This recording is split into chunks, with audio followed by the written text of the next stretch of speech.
What's going on, everyone? Hayden Davison here. Hope you're doing fantastic. Smashing it away at the moment with just prep, getting ready for the last few boxes, going in before Christmas, have a nice little break. Anyway, in this video I want to talk about being in the right business model. So as you know, I've had multiple businesses in the past. Some worked, some didn't, blah, blah, blah. You know the boring story for those of you that know me.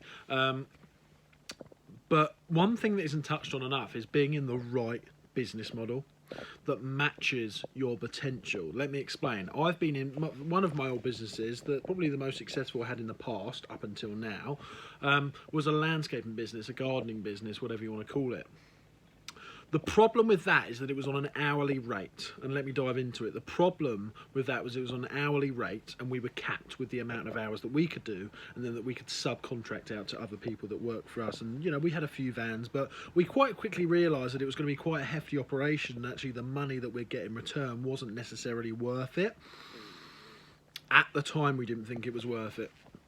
Now, obviously, I'm not saying that we couldn't have scaled that business, but it's a lot harder to scale that business, all the logistics behind that, than it is to scale the business that I'm in now.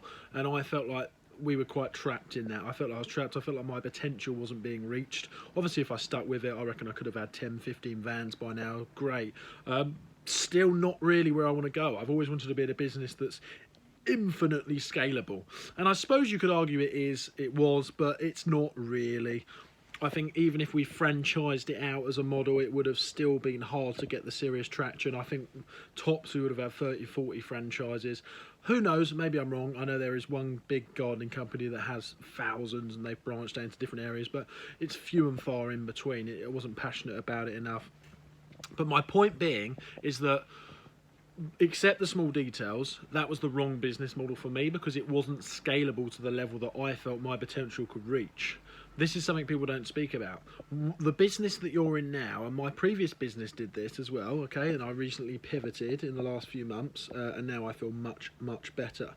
I felt like, once again, I was capped. I didn't feel like I could reach my full potential. You've got to feel like you're reaching your full potential in your business, you know. You've got to feel like you can grow it to the same level that you want to grow to, if that makes sense. It's quite hard to explain. People don't talk about this. Some people have got way more potential than the business that they're in. Let me put it that way. I see people that are they're too stuck in their own way to get out of the way and get into a new model. So they're staying in this old middle, in this old model, sort of drowning in their own sorrow. You know, like, you have to move with the times. If a business model was working but it isn't anymore, you've got to pat yourself on the back and move on. That's what I did. Not necessarily not working, but once again, just not meeting your potential. You know, people ask me, why did I stop the last business model? You know. I went from online arbitrage to start my own brand, you know, and that was a big pivot, and it was a big risk, and I could have lost thousands, but I didn't. You know, it went really well, and the reason it went really well was because it matches my potential. I had to do it.